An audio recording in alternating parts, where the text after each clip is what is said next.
পৃথিবীর যুগে যুগে যেখানেই নবী রাসূলরা আল্লাহর আইনের দিকে মানুষকে আহ্বান করেছেন, সেখানেই তাদের উপর জুলুম এবং নির্যাতন হয়েছে। আল্লাহ তাআলা কোরআনে বলেছেন, আম হাসিবতুম আন তাদখুলুল জান্নাহ, তোমরা কি মনে করে নিয়েছো তোমরা এমনি এমনি জান্নাতে প্রবেশ করবে? আলাম্মা ইয়াতিকুম মাসালুল লাযিনা খালাউ মিন ক্বাবলিকুম মাসাতহুমুল বাসা ওয়া দাররা ওয়া যুলজিলু। পৃথিবীর ইতিহাস দেখো, যারা আল্লাহ ছাড়া অন্য কারো আইন মেনে নিয়েছিল, তাদের সামনে যখন আল্লাহর আইন মেনে নেওয়ার আহ্বান করা হয়েছে, তখন তারা নানানভাবে জুলুম এবং নির্যাতন করেছে। একটি ঘোড়ার পিঠে একটা পা, আর একটা ঘোড়ার পিঠে আর একটা পা বেঁধে দুই ঘোড়াকে দুদিকে ছুটিয়ে দেওয়া হয়েছে। তাদের মাথায় করাত রেখে তাদেরকে দ্বিখণ্ডিত করা হয়েছে। তাদের চামড়ার উপরে লোহার চিরুনি বসাই দিয়ে তার চামড়াকে ছিন্ন ভিন্ন করা হয়েছে। ওয়া ঝুলঝিলু, তারা চিৎকার করে বলেছে আল্লাহর সাহায্য কখন আসবে। আল্লাহ তাআলা কোরআনে বলেছেন, মাতা নাসরুল্লাহি করিব, আল্লাহর সাহায্য খুব কাছাকাছি, তোমাদেরকে ধৈর্যের পরিচয় দিতে হবে।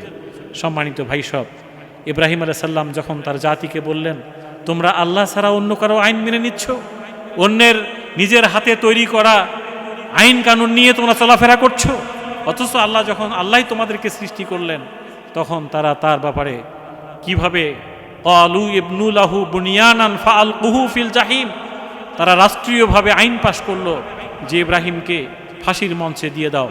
তৎকালীন ফাঁসির মঞ্চ ছিল আগুনের কুণ্ডলী। আগুনের কুণ্ডুলিতে তাকে নিক্ষেপ করা হলো। আগুনের কুণ্ডুলিতে নিক্ষেপ করতে যেয়ে ইব্রাহিম আলাইহিস সালামকে জিবরিল আলাইহিস সালাম এসে আল্লাহর সাহায্য লাগবে কিনা এবং তিনি নিজে এই সাহায্য সহযোগিতা করবেন কিনা তিনি ইব্রাহিম আলাইহিস সালামের কাছে পারমিশন চেয়েছিলেন। ইব্রাহিম আলাইহিস সালাম জিবরিল আলাইহিস সালামকে বলেছিলেন, জিবরিল, আমি যে আল্লাহর আইন মেনে নিয়ে যে আল্লাহর কারণে আগুনের কুণ্ডলিতে জাম করছি, তুমি জিবরিল আমাকে সহযোগিতা করতে চাও, ওই আল্লাহ কি দেখতে পাচ্ছেন না যে আমি আগুনের কুণ্ডলিতে জাম করছি? জিবরিল বলছেন, ইয়েস, আল্লাহ আপনাকে দেখতে পাচ্ছেন। তো বলছে, তোমার সহযোগিতা লাগবে না, হাসবুনাল্লাহ ওয়া নি'মাল ওয়াকিল, ওই আল্লাহ আমার সাহায্যের জন্য যথেষ্ট। আল্লাহ। এভাবে আল্লাহর উপরে তাওয়াক্কুল করা, আল্লাহর উপরে ভরসা করে আগুনের কুণ্ডলিতে জাম করেছিলেন ইব্রাহিম আলাইহিস সালাম। আল্লাহ তাআলা আগুনকে নির্দেশ দিয়েছিলেন, ইয়া নার কুনি বারদাম ওয়া সালামান আলা ইব্রাহিম, তুমি আমার ইব্রাহিমের জন্য সুশীতল হও, না গরম না ঠান্ডা, নাতিশীতোষ্ণ হও, যাতে করে ইব্রাহিম ঠান্ডায় ফ্রিজ না হয়ে যায় এবং গরমে যেন তিনি পুড়ে না যান, এরকম একটা পরিবেশ তুমি হয়ে যাও। ইব্রাহিম আলাইহিস সালাম বলেছিলেন, আমার জীবনের সবচেয়ে ঐতিহাসিক এবং এনজয়েবল একটা জায়গা ছিল নমরুদের আগুনের কুণ্ডলী, যেখানে আমি খুব আরামে ফুলের বাগানের মতো শুয়েছিলাম, বসেছিলাম। 40 দিন পর নমরুদ মনে করেছিল ইব্রাহিম পুড়ে ছাই হয়ে গিয়েছে। তারা সেই আগুনের কুণ্ডলীর ভেতরে যেয়ে দেখে ইব্রাহিম আলাইহিস সালাম সেখানে ফুলের বাগানের ভেতরে বসে আছেন। আল্লাহু আকবার। এটি হচ্ছে ঐতিহাসিক একটি বিষয় যে আল্লাহর দ্বীন কায়েমের আন্দোলনে নিজেকে নিয়োজিত করলে এভাবে বাধার মুখোমুখি হতে হয়, ফাঁসির মঞ্চে যেতে হয়, গুম হতে হয়, খুন হতে হয়।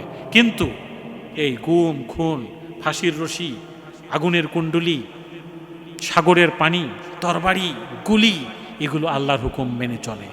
আল্লাহ চাইলে গুলি আমার গায়ে লাগবে না, আগুন আমাকে স্পর্শ করবে না, সাগরের পানি আমাকে ডুবাই মারতে পারবে না, মাছ আমাকে খেয়ে ফেলতে পারবে না। এটাই হচ্ছে ইমানি শক্তি।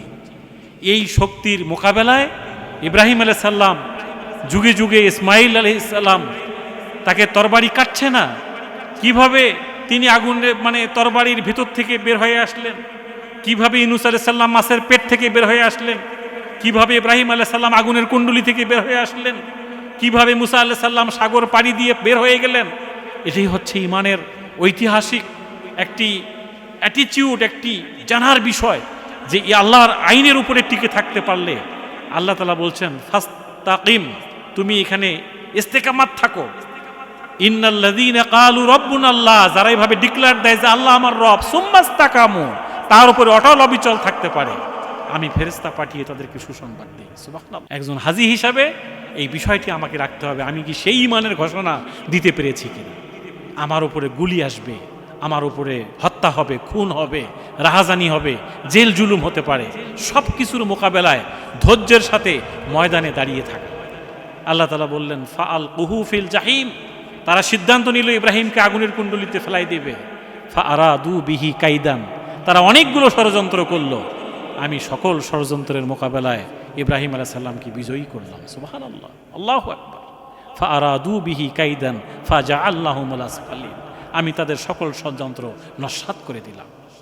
এইভাবে যুগে যুগে ষড়যন্ত্র নস্যাৎ করে দিয়ে আল্লাহ তাআলা ঈমানদারদেরকে বিজয়ী করেন, যেভাবে ইব্রাহিম আলাইহিস সালামকে করেছেন। আসুন আমরা সেই ঈমানের ঘোষণা দিই, আমরা সেই পরীক্ষায় দাঁড়িয়ে যাই যে পরীক্ষা ইব্রাহিম আলাইহিস সালাম দিয়েছিলেন, আগুনের কুণ্ডলিতে জাম করেছেন। কিভাবে মুসা আলাইহিস সালাম সাগর পাড়ি দিয়ে চলে গেলেন, সাগরে জাম করলেন, তিনি তার লাঠিতে আঘাত করলেন, কিভাবে ইউনূস আলাইহিস সালাম মাছের পেট থেকে বের হয়ে আসলেন। এই বিষয়গুলো আমাদেরকে প্রমাণ করে যে আল্লাহ যদি আমাদের উপরে থাকেন, আল্লাহর উপরে যদি আমরা ভরসা করতে পারি, কোনো বাধাই পৃথিবীতে বাধা হয়ে দাঁড়াতে পারে না। আসুন আল্লাহ তাআলা একটি ন্যায় ইনসাফের জন্য, ইব্রাহিম আলাইহিস সালামের সুন্নাহ এই পৃথিবীতে প্রতিষ্ঠিত করার জন্য, বিশ্বনবী মুহাম্মদ সাল্লাল্লাহু আলাইহি ওয়াসাল্লামের আদর্শ এই পৃথিবীতে প্রতিষ্ঠা করার জন্য ইব্রাহিম আলাইহিস সালামের মতো এই পরীক্ষায় আমাদেরকে পাশ করা, এই পরীক্ষায় অবতীর্ণ হওয়া এবং এই পরীক্ষায় নিজেকে নিবেদিত করে এই পরীক্ষায় পাশ হওয়ার তৌফিক আল্লাহ আমাদের সবাইকে দান করুন, এই ঈমান আমাদেরকে দান করুন। আসসালামু আলাইকুম।